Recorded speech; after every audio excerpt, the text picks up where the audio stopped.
ఇది కేవలం సామాన్యుల వరకు మాత్రమే పరిమితం అవుతుందా లేదా ఇది రాజకీయ నాయకులు అలాగే సినీ ప్రముఖులకు సంబంధించిన కూల్చివేతల వరకు కూడా వెళ్తుందా అన్న ఒక ప్రశ్నని చాలా మంది సంధించారు. దానికి సమాధానం ఇవాళ అందరికీ దొరికినట్టుగానే మనము భావించాల్సిన అవసరం అయితే కనిపిస్తుంది. కన్వెన్షన్ సెంటర్ గురించి దశాబ్ద కాలంగా డిస్కషన్ జరుగుతూనే ఉంది.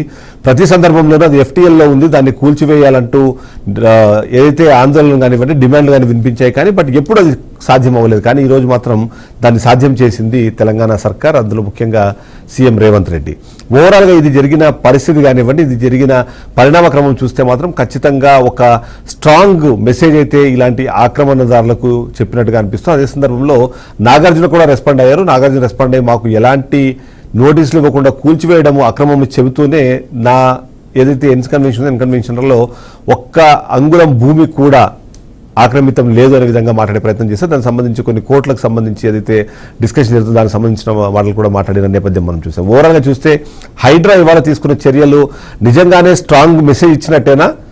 కేవలం అకినేని నాగార్జున ఇవాళ హైకోర్టు నుంచి స్టే తెచ్చుకునే నేపథ్యంలో ఇది ఇలాంటి ఆక్రమణదారులకు ఏమైనా వరంగా మారే అవకాశం ఉందో దాన్ని ఎగ్జాంపుల్గా చూపించి మరింత మంది హైకోర్టులకు వెళ్ళి స్టేలు తెచ్చుకునే అవకాశం ఉందా అన్న విషయంపైన కూడా మనం చర్చించాల్సిన అవసరం మనకు అనిపిస్తుంది. అదే విషయంపై ఇవాళ మనం చర్చ చేపట్టిన నేపథ్యంలో మనతో పాటు లైవ్లో జాయిన్ అయ్యారు డాక్టర్ అంజ సత్యం గారు, రాజకీయ విశ్లేషకులు.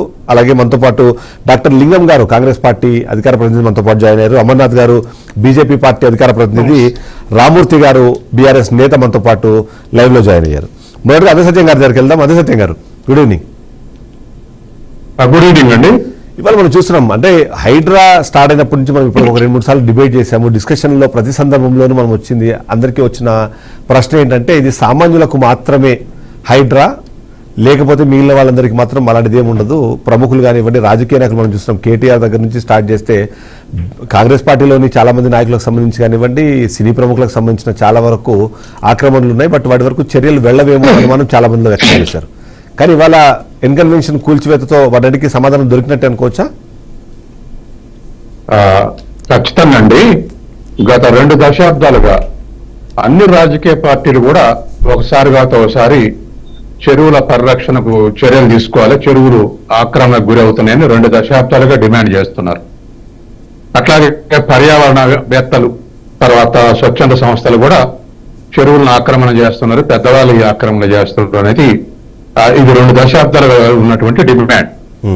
దానికి అనుగుణమైన హైకోర్టు పోతే కూడా 2010లో Raghunandan Rao not only MP ఈ హిమ్సెల్ఫ్ హైకోర్టు లాయర్ ఒక స్టేట్మెంట్ ఇచ్చాడు. 2010లోనే FTLలో ఉన్నటువంటి తర్వాత ఇవాళ ఉన్నటువంటి బఫర్ జోన్ ఉన్నటువంటి కూల్చేయండి అని తీర్పు ఇచ్చిందని చెప్పాడు. అట్లాగే 2014లో రూల్స్ ప్రకారం బోండి అని ఎన్కన్వెన్షన్ విషయంలో కూడా రూల్స్ ప్రకారం బొమ్మని అన్నారు. అప్పటి వాళ్ళు చర్యలు తీసుకోలేదు కాబట్టి కూల్చేయటం కరెక్ట్ అని చెప్పేసి ఆయనకున్న అవగాహన మేరకు ఆయన ఒక స్టేట్మెంట్ ఇచ్చాడు. తర్వాత హైడ్రా ఫార్మేషన్ సంబంధించి కొన్ని రిజర్వేషన్లు ఇప్పుడు రాజకీయ భేదాభిప్రాయాలతో ప్రకటిస్తారు, కానీ ప్రజల వైపు వెళ్తే 99.9% మద్దతు ఉంది. ఎందుకంటే చెరువులు ప్రజల ఆస్తి, స్టేట్ గవర్నమెంట్ ఆధ్వర్యంలో ఉన్నటువంటి అవన్నీ ప్రజల ఆస్తులే. ఆ చెరువు ఆక్రమిస్తే మనకెందుకులే, మన ఇల్లు కాదులే అనుకుంటే పెద్ద ఎత్తున నష్టం జరుగుతుంది.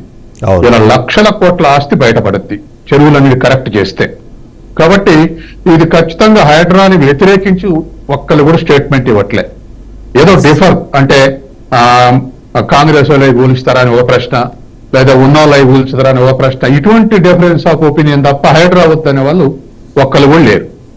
తర్వాత ఇవాళ ఉన్నటువంటి పరిస్థితుల్లో ఎన్వన్ కమిషన్ విషయంలో Ranganath himself stated just now ఏమన్నాడు ఆయన, అందులో నాగార్జున ట్వీట్ చేశాడు ఏమని, ఒక్క అంగుళం కూడా లేదని.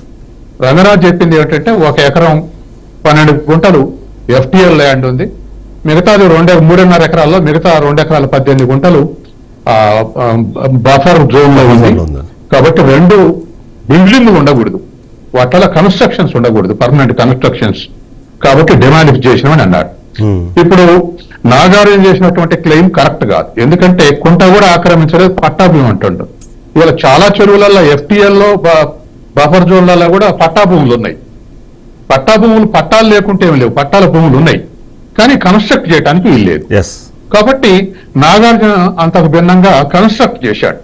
కాబట్టి హైకోర్టు తీర్పులకైనా రేపు హైకోర్టు స్టే ఇచ్చింది అనుకోండి, రేపు హైడ్రా దానికి హైకోర్టు స్టే వేకేట్ చేయగానే హైడ్రా ఆన్సర్ ఇస్తుంది. ఎస్ ఇవో మా కొలతల ప్రకారం, గతంలో సెటిలైట్ ప్రకారం, ఇప్పుడు ఉన్న కొలతల ప్రకారం రంగనాథ్ చెప్పినట్టుగా ఇవి ల్యాండ్స్ ఉన్నాయని ఆన్సర్ ఇస్తుంది. కాబట్టి ఎప్పుడో ఒకవేళ నాగార్జున అనుకునేది నిజమైతే 2014 స్టే ఇస్తే గత 9 ఏళ్ళు ఏం చేశారు, ప్రభుత్వాలు ఏం చేసినాయి? స్టే వెకేట్ చేయించాలి కదా. అవును. అంటే వెకేట్ చేయించకుండానో లేకపోతే ఇతరత్రనో ఏదో ఒకటి ఇన్ఫ్లుయెన్స్ చేస్తేనే దానికి కౌంటర్ పోలేదు. కాబట్టి ఇప్పుడు ప్రభుత్వం మిగతా ప్రతిపక్షాలకు ఒక తీరుగా, కాంగ్రెస్ పక్షానికి ఒక తీరుగా వ్యవహరిస్తే విమర్శించాల్సిందే, దాంట్లో ఇంకా క్వశ్చనే లేదు. Yes. కానీ హైడ్రా తీసుకుంటున్నటువంటి, ఎందుకంటే ఒక డైనమిక్ ఆఫీసర్ వచ్చాడు, ఆ డైనమిక్ ఆఫీసర్ కూడా మన అవగాహన ప్రకారం ఆ డైనమిక్ ఆఫీసర్ కూడా సినిమా హీరో లెక్క హీరోయిజం చేయడానికి ఉపయోగపడదు. Yes, ఎందుకంటే ఇటు కోర్టు డైరెక్షన్స్ పాటించాలి, అటు ప్రభుత్వం యొక్క ఈ రెండింటిని రెస్పెక్ట్ ఇచ్చుకుంటూ చేయాలి పని చేస్తూ, మళ్ళీ రాజకీయ విమర్శల్ని కూడా ఎదుర్కోవాల్సిన అవసరం అయితే డెఫినెట్లీ ఆయనకు ఉంటుంది. ఉంటుంది. కాబట్టి తర్వాత ఇంకోటి కూడా అండి, ఒక్క మాట చెప్పి ముగిస్తా. 2014 వచ్చిన జీవో ప్రకారం క్లియర్ గా మెజర్ చేశారు. కార్పొరేషన్, మున్సిపాలిటీస్ అవుట్ సైడ్ ఉంటే వాగుకు కానీ దేనికైనా 300 అడుగులు అంటే 100 మీటర్లు బఫర్ జోన్ లకు వస్తుంది అని. విత్ ఇన్ ది లిమిట్స్ ఉంటే 150 అడుగుల వరకు అంటే 50 మీటర్ల వరకు బఫర్ జోన్ లకు వస్తుంది అని. 10 హెక్టార్స్ కానీ అంతకు పైనటువంటి చెరువు వైశాల్యం ఉంటే అది 30 మీటర్ల వరకు అంటే 90 అడుగుల వరకు బఫర్ జోన్ ఉంటుంది అని. ఇవన్నీ క్లియర్ గా జీవోలు ఇచ్చారు. అది మెట్రోపాలిటన్ జిహెచ్ఎంసీ ఇచ్చింది ఆ జీవో 2014లో. కాబట్టి వాటి ప్రకారం చూసినా, ఏటి ప్రకారం చూసినా ఇవాళ సరి చేయటం కరెక్ట్.